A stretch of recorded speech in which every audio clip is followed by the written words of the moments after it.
Well, yes, Mr. Chima Nnaji joins us next as we continue our discussion this Christmas edition of Sunrise Daily. Thank you for coming on. And compliments of the season to you. Same to you. We hope it's going to be a happy one eventually for you today, meeting loved ones. Sure. It's already a happy one. He's here with us. A happier one, I should say. Happier one. Sure. If people want to make your Christmas an unhappy one, you must work hard to make it happy. Are you seeing anybody already who wants to make your Christmas? Are you talking about the traffic on your way here? The setting is such that if you were to cave in to those contrivances, you understand? Yeah. You will get stuck and get stewed in the problems. But you must rise beyond it and disappoint those who are intending, or in fact, who are insisting that you should not have fun. But you know, it's not easy for us journalists. We're pulled on every side. They want to suck us in left, right, and center. That's why you should refuse, so that there will be you tomorrow. But you said something about rising above it. Yes. You know that rising might be a problem for a lot of people. How do they rise above the pullings on the left, right, back, and center? You said it's not easy, but it's not impossible. Like the late Zeke said that his head may be bloody, but it remains unbowed. Okay? Somebody might see you in tatters, but you are thankful to God that you were able to pull through the kind of ravaging experience you had. You understand? And then you begin to pick the pieces from there. And that is exactly what is happening to many families in Nigeria, you know, if we have to face it. There's so much poverty out there. So much poverty. You need to walk the street or even drive along the streets of Lagos, not even the villages, where poverty walks on two legs.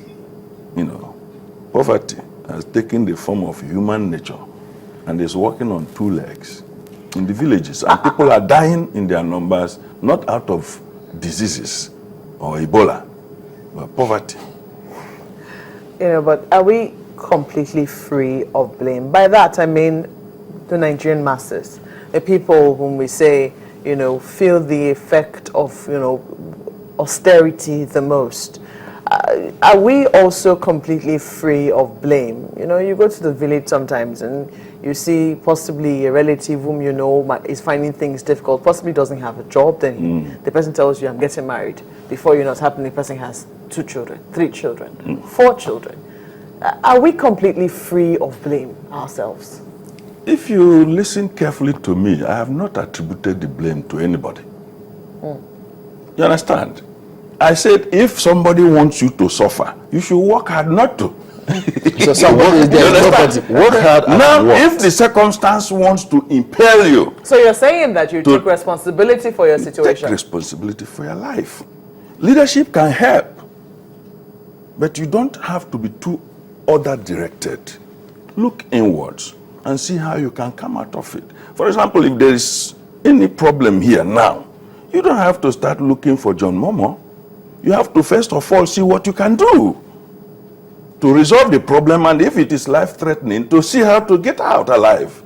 I don't know what I get. You won't say maybe there is no fire alarm or that is not working. Because of that, you must wait to blame. You probably will not live to do the criticism. So the point I'm making is that all of us, we are part of the problem in our own little ways. Your last guest was talking about traffic and the way people were moving and all that. The fact that in Lagos here, in fact, as I was coming now, the traffic was light around Okpebi and the route I passed. So when you come, you see traffic light was just working normally, but there were no vehicles. But all the buses were overtaking me as I stood there. If I did not have a commitment to maintain the law, I would have looked stupid even in my own thinking. Why don't you join them? Because everybody was passing me, and I waited there until it was my turn. And when it was my turn to go, there was no other vehicle. I don't know whether I get what I'm saying. So you need to have certain conviction in you that you have to do what is right. It helps to your own sanity. But what happens is that when we all get into the fray and we are not able to grab the much that we had expected, we start blaming everybody. And it doesn't solve problems. And that's what the Nigerian situation really is. We blame people in authority. Those people in authority were those who were complaining and who have done little things to make things bad. Then some of them say, okay, if I get there, I will improve my own condition. And that's the first rule. He goes there to improve his own condition. Because you have not joined them, you complain. Not that you are going to be better if you were to be there anyway. Are the people wrong to blame them partly? Everybody is wrong. Everybody is right. Like one lady would tell me, look, I don't think I will ever have any problem with anybody. If two people are fighting, I'll say, please, don't fight. Please don't fight. If they want me to, take a decision on who was right or not, you are to be blamed. You are also to be blamed. But make una settle her, and she will go her own way. You will not hold her responsible for anything. And I said, would you have been able to discharge the responsibility, they thrusted on you? You say, well, was I there when they started their fight? The point is that most Nigerians, blame others, even for the thing they cost for themselves. Take the issue of elections. When somebody comes to give you 5,000 naira to buy your vote, your card, to vote for me, what do you think? Is this not a businessman that you are dealing with? And in business, there's an attachment, profit motive. But this one now is that the man is going to preside over resources that is the national patrimony.